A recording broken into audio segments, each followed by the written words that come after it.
Let's get into the first one. We'll always start out with something that's happened in pop culture. And at the time of this recording, one of the biggest things that's happening in Formula One, yes, I love watching Formula One. My brother-in-law loves Formula One. He's gotten me into it. I've always enjoyed sports. But Dr. Rod, are you an F1 fan? I can't say that I am. I'm not certainly not opposed to it. I'm not opposed to any kind of sport, really. There's not much room in my life to be watching these things. I do enjoy watching all kinds of car racing when I have time, but I very rarely have time to sit down and watch television, to be honest. Great. So, look, let me share with everyone a little bit of the update. Now, most of you probably would have heard all these stories, but let me share it with Dr. Rod. Now, during the Formula One takes a summer break, right, for a month, and what they do is they call that silly season, because that's when all the contracts are up and the contracts are due to be re-signed for the next season, which is kind of a weird time to be signing contracts in the middle of a season. I don't know, it kind of I feel it would distract me, but this season, this silly season, has definitely lived up to its name. And if you don't know anything about Formula One, I'm sure you've heard about Daniel Riccardo. Yes, obviously an amazing Australian racing driver. We can rep Australians on this show. But this is a big story surrounding him. But actually, he's the kind of the headline because he's now without a driver, without a seat over the next season. But let me just tell you about the turn of events that have led up to this. Now, Daniel Ricciardo is, in his second year, halfway through his second year of a 3-year contract, and with McLaren racing team. And just recently, Sebastian Vettel announced his retirement. Sebastian Vettel retiring, creating this major vacuum with drivers in the F1, because as you know, there's only 20 seats, and so it's only the best 20 drivers in the world. I think it's an incredible competition in that fact, but that created a vacuum, and so he retired, and Fernando Alonso then got the seat from Alpine, and then went to Aston Martin, which is where Sebastian Vettel was. And then that deal was done without Alpine knowing, the Alpine racing team knowing. They didn't know it. And so as soon as they found out, because it was announced publicly, they then immediately announced that their reserve driver, another Australian, Oscar Piastri, was going to take their seat. And then Oscar Piastri sends a message, or puts a post on social media and says, "I'm not driving for them next year." And so there's all this stuff because he's now gone to McLaren, which has now forced Daniel Ricciardo out, and there's all these issues and with contracts and everything like that. And I could go on with lots of details. And I actually have to credit the race. So the race is it's the-race.com. They're the people that I usually watch on YouTube for all my F1 updates, and they've got lots of details, and I'll link the video below anyway so you can see all the details. But pretty much what happened is it was this snowball effect of there was deals being done without people knowing about it, and there was all these deals, like it seemed like 3 or 4 deals in a row that were done behind people's backs that no one knew about. What's your take on that as a leader? Because I understand that, well, you can't let everyone know your plans. You've got to keep your options open and everything like that. But I kind of feel like there's a sense of deception around this, and obviously we don't know all the details, but just from an outside, and I see this in businesses all the time where leaders are doing secret deals behind people and employing people to positions without other people knowing and things like that. What's your take on whether that is a valid thing, and if so, like, what's your take on that? Whether we should be able to do things in secret? How can we do that where we're still protecting, but it's with integrity and not deception. What's your take on that situation? Well, look, a lot of us are in these kinds of situations in different environments. And what's going on with F1s, of course, we see it in a lot of sporting codes. Here in Australia, of course, it happens a lot in the major leagues as well. And secrecy, confidentiality and so on, I don't know that that's a particular issue, but it seems to me that what is an issue here is more its integrity. So I think that the stakes we're talking about here are not so much about being open or secret, but they are about integrity. And as I was thinking about this, you know, I recall the discussion that Jesus had with the Pharisees about oaths. And, you know, at the time that Jesus was on earth, when he was living here on earth and having all these discussions with the Pharisees and others, people were, in a sense, living according to the letter of the law, but not the spirit of the law.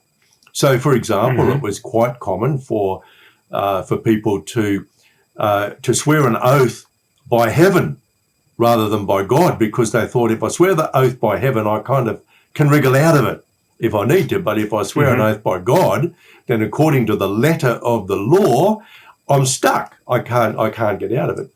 And this is where Jesus makes that statement, which is so often quoted about let your yes be yes and your no be no.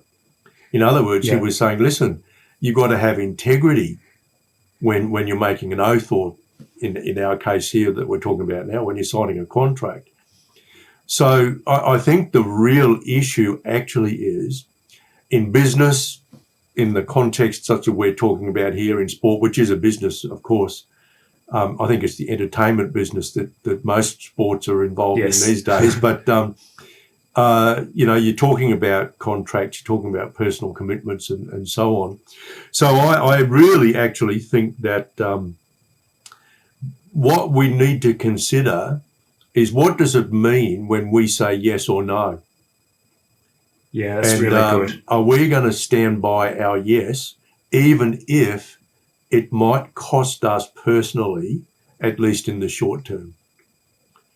And, you know, that's actually like, let me, jump on that, because I think that's a really good point is if you're looking at the situation, so Oscar Piastri was contracted to, now there was a clause and they missed it by a day or two and everything like that. And there was, you know, obviously he's trying to get a driver's seat and he was only a reserve driver and everything like that. So he's trying to look for his best future in the career and stuff. And so I kind of get that, but, you know, Alpine had invested billions into his development and there was an agreement. There was like, well, let's grow together. We will help develop you and help you grow into the future. And now he's done this kind of underhanded, not illegal, like not a like he's kind of right. I mean, there is a dispute about it, but he's within his rights to pursue his own, but he is not letting his yes be yes, right?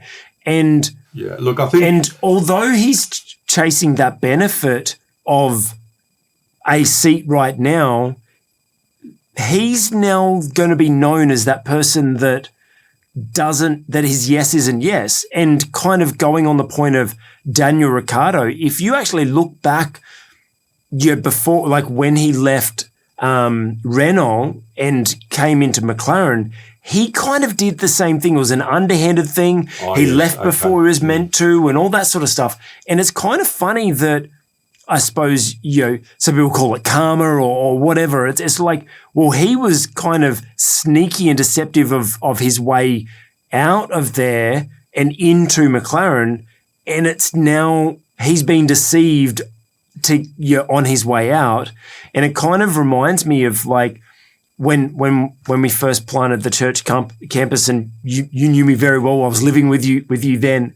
I remember a pastor sharing with me, actually Pastor Shane Cunningham, who you catch up with quite often. I do. He sat down and he said, you'll have people come into your church, but just be careful. the way that they enter is the way that they'll leave. Because people will come into your church or organization as a leader and everything like that. People will come in talking bad about their previous job, about their previous boss, about their previous church, about their previous pastor or whatever.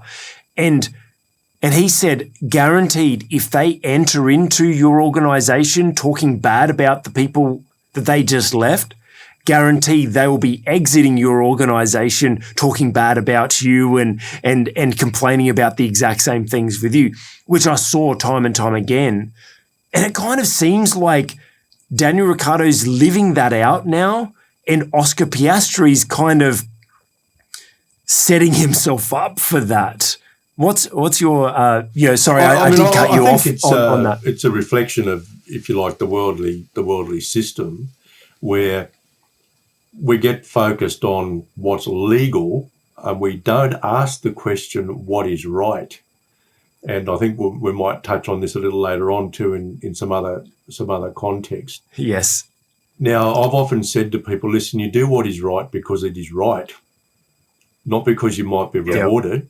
So it's not an issue of weighing up the benefits and the costs and so on. And I think this is the point that Jesus was making. Let your yes be yes. Don't qualify it. If you say yes, it's yes. These days, of course, most people don't do business deals on a handshake, right? They exchange very, very long contracts. But guess what? There are also lawyers who are employed to find loopholes in contracts when somebody wants to back out. Yep. And I think this is what Jesus was saying. Don't live that way.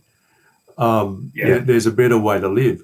So I think, and of course, we don't know all the ins and the outs. We don't know all the stuff that hasn't come into the public arena in this case or in any other for that matter. But I would still argue that I think what we are seeing here is that people are basically saying, well, what is best for me, particularly what is best for me in the long run?